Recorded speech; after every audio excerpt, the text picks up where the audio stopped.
ಇಂದೇ ಡೌನ್ಲೋಡ್ ಮಾಡಿ ಮತ್ತು ನಿಮ್ಮ ನೆಚ್ಚಿನ ಶೋಗಳನ್ನ ಆನಂದಿಸಿ.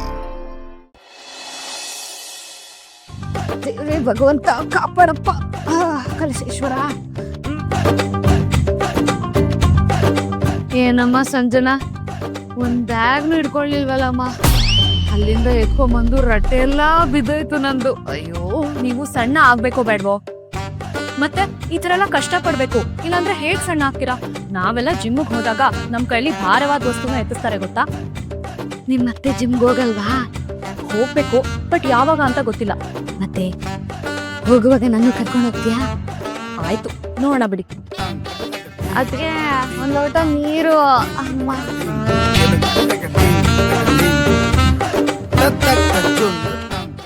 ತರಕಾರಿ ಇರತ್ತಂದ್ರ? ಅಯ್ಯೋ, ಇದೇನು ಇಷ್ಟೊಂದು ತರಕಾರಿ, ಹಣ್ಣೆಲ್ಲ ತಂದ್ಬಿಟ್ಟಿದೆಯಲ್ಲೇ. ಟ್ಯಾಗ್ ಒಳಗಡೆ ದ್ರಾಕ್ಷಿ, ಗೋಡಂಬಿ, ಬಾದಾಮಿನೂ ಇದೆ. ದ್ರಾಕ್ಷಿ ಗೋಡಂಬಿನ ನಾನ್ ಕೊಟ್ಟಿದ್ 300 ರೂಪಾಯಿ, ಈ 1000 ರೂಪಾಯಿ ಸಾಮಾನ್ ತಂದಿದ್ಯಾ? ಎಲ್ಲಿತ್ತು ನಿಮ್ ದುಡ್ಡು? ಏನಮ್ಮ, ನೀನ ಇದನ್ನೆಲ್ಲ ತಂದಿದ್ದು? ಹೌದು, ನಾನು ಅಂದ್ಮೇಲೆ ನನಗೆ ಏನೇನ್ ಬೇಕೋ ಅದನ್ನೆಲ್ಲ ತಗೊಳ್ದೆ. ನಾನಂತೂ ಅಲ್ಲಿಂದ ಬರೋದೇ ಇಲ್ಲ. ಆದ್ರೂ ಇಷ್ಟೊಂದು ತರಕಾರಿ, ಹಣ್ಣು, ಹಂಪಲು, ದ್ರಾಕ್ಷಿ, ಗೋಡಂಬಿ ಇದೆಲ್ಲ ಬೇಕಿತ್ತಮ್ಮ. ನಿನ್ ದುಡ್ಡಲ್ಲಿ ಯಾಕಮ್ಮ ಇದನ್ನೆಲ್ಲ ತರಕ್ ಹೋದೆ? ಅಷ್ಟೇ, ದುಡ್ಡು ಯಾರು ಕೊಟ್ರು ಅನ್ನೋದು ಮುಖ್ಯ ಅಲ್ಲ, ನಮಗ್ ಏನ್ ಇಷ್ಟನೋ ಅದೆಲ್ಲ ಸಿಕ್ತಾ ಅನ್ನೋದಷ್ಟೇ ಮುಖ್ಯ. ನನ್ಗೆ ಈ ಬ್ಯಾಗ್ನ ಹೊತ್ಕೊಂಡ್ ಬಂದು ತುಂಬಾ ಸುಸ್ತಾಗಿದೆ. ಚೂರ್ ಮಜ್ಜಿಗೆ ಕೊಡಿ ಅದ್ಕೆ. ತರ್ತೀನಿ.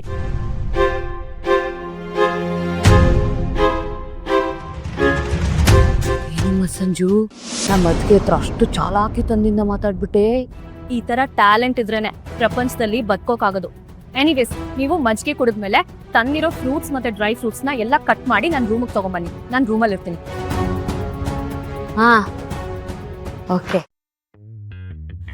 ಸದ್ಯ ಇವಳು ದೆಸೆಯಿಂದಾಗಿ ನಾನು ಸ್ವಲ್ಪ ಹಣ್ಣು ಗಿಣ್ಣು ತಿನ್ನೋಂಗಾಯ್ತು. ನಮ್ಮ ಅಣ್ಣ ನಂಬ್ಕೊಂಡ್ರೆ ಬರೀ ತಿಳಿಸಾರೆ. ಸತೀಶ, ನಮ್ದು ಮಾಮೂಲಿ ಕಾಫಿ ಪುಡಿ ಕೊಡ.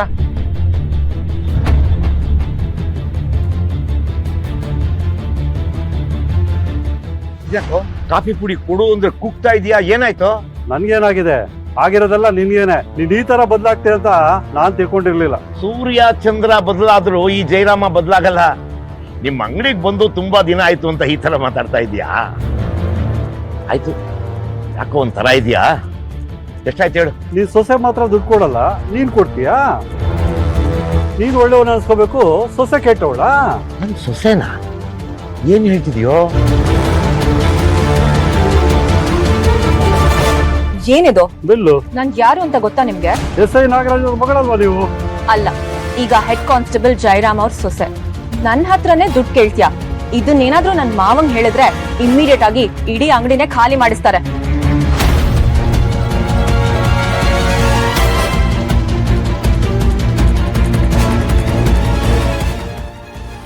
ಸದ್ಯಕ್ಕೆ ಇಷ್ಟಿದೆ, ಇಟ್ಕೋ.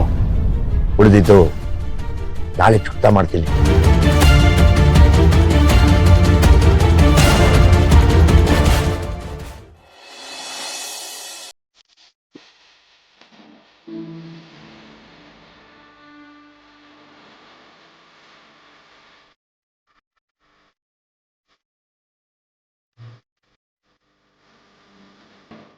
ಏನ್ ಹಸ್ಬೆಂಡು ಸೈಲೆಂಟ್ ಆಗಿ ಬಂದು ಕೂತ್ಬಿಟ್ಟಿದ್ದೀರಾ? ಹಾ, ನನ್ನ ಕಡೆ ನೋಡ್ದೇನೋ ನನಗೆ ಬಂದಿದ್ದೀನಿ ಅಂತ ಗೊತ್ತಾಗೋಯ್ತಾ ನಿಮಗೆ? ನೀವು ಬಂದಿದ್ದೀರಾ ಅಂತ ಹೇಳಕ್ಕೆ ನಿಮ್ಮ ಕಡೆ ನೋಡೋದು ಬೇಕಾಗಿಲ್ಲ. ನೀವು ಎಲ್ಲೇ ಇದ್ರು ನಿಮ್ಮ ಹೃದಯದ ಬಡಿತ ನಿಮ್ಗೆ ಕೇಳಿಸುತ್ತೆ. ಮಗ ಅಷ್ಟೊಂದು ಗೊತ್ತಾಗುತ್ತಾ ನಿಮಗೆ? ನೀವು ಹಚ್ಬೇಡಿ, ಯಾಕಂದ್ರೆ ನೀವು ನನ್ನ ಹೃದಯದಲ್ಲಿದ್ದೀರಾ ಅಲ್ವಾ?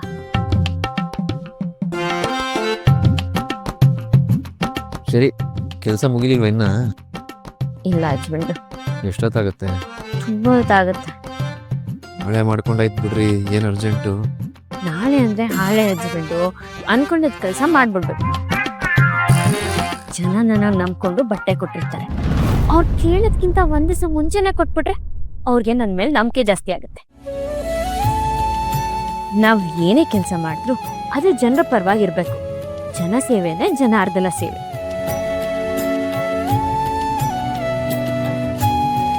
ನಿಮ್ಗೊಂದು ಕತೆ ಹೇಳ. ಕತೆನಾ? ಓ, ನಿಮ್ಗೆ ಹೇಳ್ಬೇಕು ಅಂತ ಅನ್ಸಿದ್ರೆ ಹೇಳಿ. ನೀವು ಕೇಳಕ್ ರೆಡಿ ಇದ್ದೀರಾ? ಹ್ಞೂ ಹಸ್ಬೆಂಡು, ಹೇಳಿ. ಕಾಲೇಜ್ಗೆ ಹೋಗ್ತಿದ್ದ ಒಂದು ಚಿಕ್ಕ ಹುಡುಗಿ ಒಬ್ಬನ್ ಲವ್ ಮಾಡಿ ಇನ್ನೇನು ಮೋಸ ಹೋಗೋ ಸ್ಟೇಜಲ್ಲಿ ಇರ್ತಾಳೆ.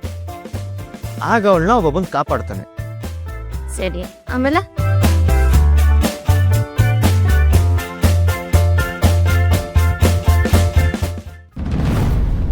ರೀ, ಒಳ್ಳೇದ್ ನಿಲ್ಸ್ಬಿಟ್ಟು ಇಲ್ಲಿ ನೋಡ್ಬಿಟ್ಟು ಕೇಳ್ರಿ. ಹಸ್ಬೆಂಡು, ಕತೆ ಕೇಳಕ್ಕೆ ಯಾಕೆ ನಿಮ್ಮನ್ನ ನೋಡ್ಬೇಕು? ಕೇಳಿಸ್ಕೊತಿದ್ದೀನಿ ತಾನೆ, ನೀವ್ ಹೇಳಿ. ಈ ಮತ್ತೆ ಕೆಲಸ ಮಾಡ್ತಿದ್ರಲ್ರಿ, ಕೇಳಿಸ್ಕೊತಿದ್ದೀನಿ, ನೀವ್ ಹೇಳಿ. ಆ ಹುಡುಗಿ ಸ್ಟೋರಿ ಕೇಳಿ ಆ ಹುಡುಗಂಗೆ ಪಾಪ ಅನ್ಸಿ ಆ ಹುಡುಗಿನ ಅವನ ರೂಮಲ್ಲೇ ಇರಿಸ್ಕೊತಾನೆ. ಅವರಿಬ್ರು ಒಟ್ಟಿಗೆ ಇರ್ತಾರೆ, ಆದ್ರೆ ಮನೆ ಓನರ್ಗೆ ಮಾತ್ರ ಅವರಿಬ್ರು ಗಂಡ ಹೆಂಡತಿ ಅಂತ ಸುಳ್ಳು ಹೇಳಿರ್ತಾರೆ. ಆ ಹುಡುಗನು ಏನೇನೋ ಕೆಲಸ ಮಾಡ್ತಾ ಇರ್ತಾನೆ. ಕೊನೆಗೊಂದಿನ ಆ ಹುಡುಗಿ ಮನೆಯವ್ರಿಗೆ ಈ ಹುಡುಗಿ ಇಲ್ಲಿರೋದು ಅಂತ ಗೊತ್ತಾಗಿ ಬಂದು ಆ ಹುಡುಗಿನ ಊರಿಗೆ ಕರ್ಕೊಂಡು ಹೋಗ್ಬಿಡ್ತಾರೆ. ಕೇಳಿಸ್ಕೊಳ್ರಿ ರೀ. ಹಸ್ಬೆಂಡು, ಕೇಳಿಸ್ಕೊತಿದ್ದೀನಿ, ನೀವ್ ಹೇಳಿ. ಊರಿಗೆ ಕರ್ಕೊಂಡು ಹೋಗ್ಬಿಡ್ತಾರೆ. ಇಷ್ಟರಲ್ಲಾಗ್ಲೇ ಅವ್ರಿಬ್ರಿಗೂ ಲವ್ ಶುರು ಆಗ್ಬಿಟ್ಟಿರುತ್ತೆ. ಈಗ ಇಷ್ಟು ದಿನ ಜೊತೆಲಿದ್ದು ತರಲೆ ಮಾಡ್ತಿದ್ದ ಹುಡುಗಿನ ಬಿಟ್ಟಿರಕ್ಕಾಗದೆ ಆ ಹುಡುಗ ವಿಲ್ಲ ಅಂತ ಒದ್ದಾಡ್ತಾ ಇರ್ತಾನೆ. ಕೊನೆಗೆ ಆ ಮನೆ ಓನರ್ಗೆ ವಿಷಯ ಗೊತ್ತಾಗಿ ಆ ಹುಡುಗನ ಕರ್ಕೊಂಡು ಆ ಹುಡುಗಿ ಊರಿಗೆ ಹೋಗ್ತಾರೆ. ಆಯ್ತು, ಆಮೇಲೆ? ಆ ಹುಡುಗಿ ಊರಿಗೆ ಹೋಗಿ ಆ ಹುಡುಗಿ ಫ್ಯಾಮಿಲಿ ಹತ್ರ ಕೇಳಿಸ್ಕೊಳ್ರಿ. ಕೇಳಿಸ್ಕೊತಿದ್ದೀನಿ ತಾನೆ, ನೀವ್ ಹೇಳಿ. ಹುಡುಗಿ ಊರಿಗೆ ಹೋಗ್ತಾರೆ. ಆ ಹುಡುಗಿ ಫ್ಯಾಮಿಲಿ ಹತ್ರ ಈ ಹುಡುಗ ತುಂಬಾ ಒಳ್ಳೆಯವನು, ಇವನ್ಗೆ ಕೊಟ್ಟು ಮದುವೆ ಮಾಡಿ ಅಂತ ಕೇಳ್ಕೊಳ್ತಾರೆ. ಆದ್ರೆ ಆ ಫ್ಯಾಮಿಲಿಯವರು ಒಪ್ಪಲ್ಲ. ಕೊನೆಗೆ ಬೇಜಾರಾಗಿ ಹುಡುಗ ಮತ್ತೆ ಮನೆ ಓನರು ವಾಪಸ್ ಬರಬೇಕು ಅನ್ನೋಷ್ಟರಲ್ಲಿ ಆ ಹುಡುಗಿ ಅಪ್ಪ ಹುಡುಗಿನ ಕೊಟ್ಟು ಮದುವೆ ಮಾಡೋಕೆ ಒಪ್ಕೊಂಡ್ಬಿಡ್ತಾರೆ.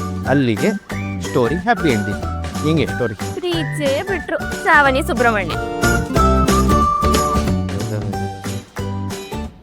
ಹಸ್ಬೆಂಡು, 4 ಸಲ ಶ್ರಾವಣಿ ಸುಬ್ರಹ್ಮಣ್ಯ ಪಿಕ್ಚರ್ ನೋಡಿದೀನಿ. ನಂಗೆ ತುಂಬಾ ಇಷ್ಟ ಆದ ಪಿಕ್ಚರು.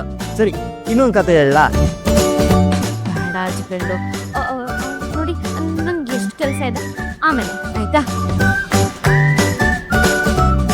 ದಿಕ್ಕೋರೆ, ಏನ್ ಹಸ್ಬೆಂಡು?